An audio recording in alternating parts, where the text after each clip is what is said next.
Em 1925, um homem vendeu a Torre Eiffel para um empresário francês por 150 mil francos. O empresário pagou, assinou os documentos e foi para casa convencido de que era o novo dono do monumento mais famoso do mundo. 3 semanas depois, o mesmo homem voltou a Paris e vendeu a Torre Eiffel de novo, para outra pessoa. E se não tivesse sido preso antes, teria vendido uma terceira vez.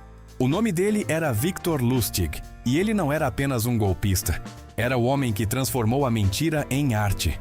Victor Lustig nasceu em 1890 na Boêmia, região que hoje é a República Tcheca. Desde criança tinha 2 dons que nunca o abandonaram: uma inteligência fora do comum e uma capacidade de convencer qualquer pessoa de qualquer coisa. Falava 5 idiomas fluentemente.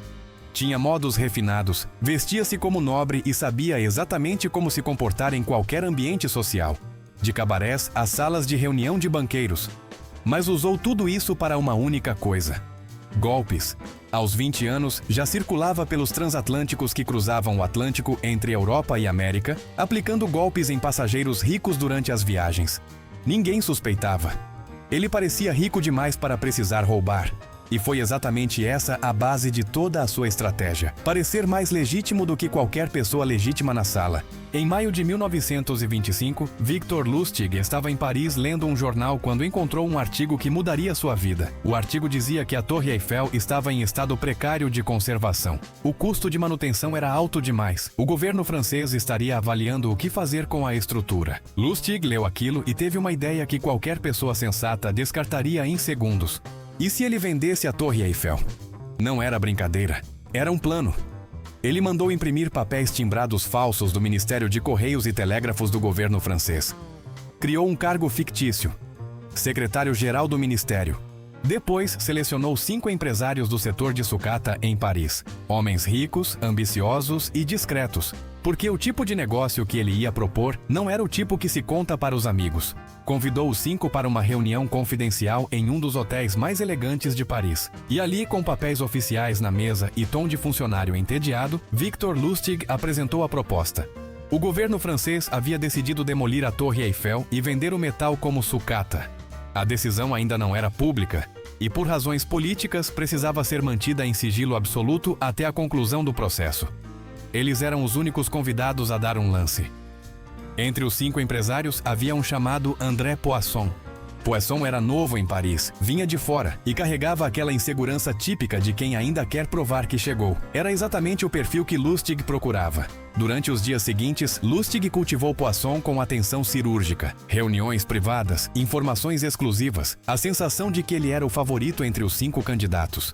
Mas Poisson estava com dúvidas. A esposa desconfiava. Algo não fechava. Então ele marcou uma reunião com Lustig e fez perguntas diretas. Lustig ouviu tudo, respirou fundo e então fez algo que poucos golpistas teriam coragem de fazer. Confessou que era um funcionário público mal pago, que vivia de favores e que esperava uma contribuição discreta pelo privilégio de ser o escolhido. Foi um golpe dentro do golpe.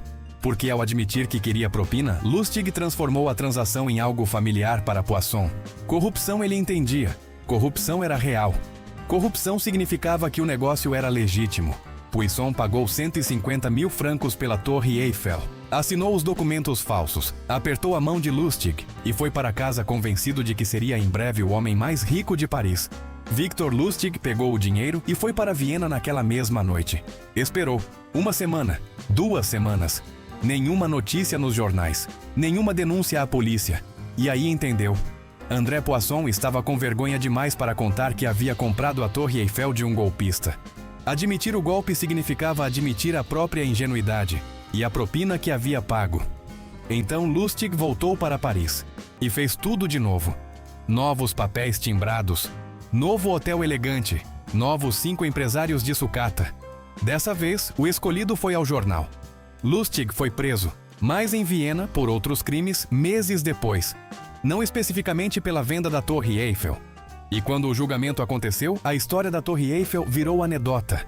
Uma lenda. O golpe mais audacioso da história europeia. Mas o que veio depois foi ainda mais surpreendente. Victor Lustig foi para os Estados Unidos e lá aplicou o golpe que colocou seu nome nos livros de história do crime organizado americano.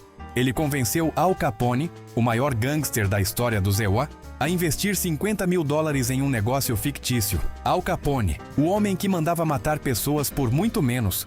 Lustig pegou o dinheiro, sumiu por 2 meses e voltou para Capone com os 50 mil intactos, dizendo que o negócio havia falhado e que não queria ficar com o dinheiro alheio. Capone, impressionado com a honestidade, deu a Lustig $5 mil de gorjeta, que era exatamente o que Lustig queria desde o início. Aplicou um golpe em Al Capone e saiu vivo, e ainda ganhou uma gorjeta. Victor Lustig foi finalmente preso em 1935 pelos Estados Unidos, não pela Torre Eiffel, mas por falsificação de moeda.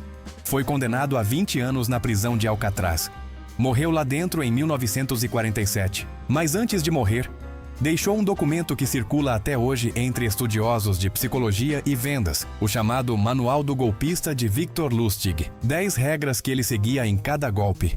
A regra número 1 dizia: nunca pareça que precisa de algo. Quem parece precisar, perde. E a última regra: nunca revele o que você realmente está pensando.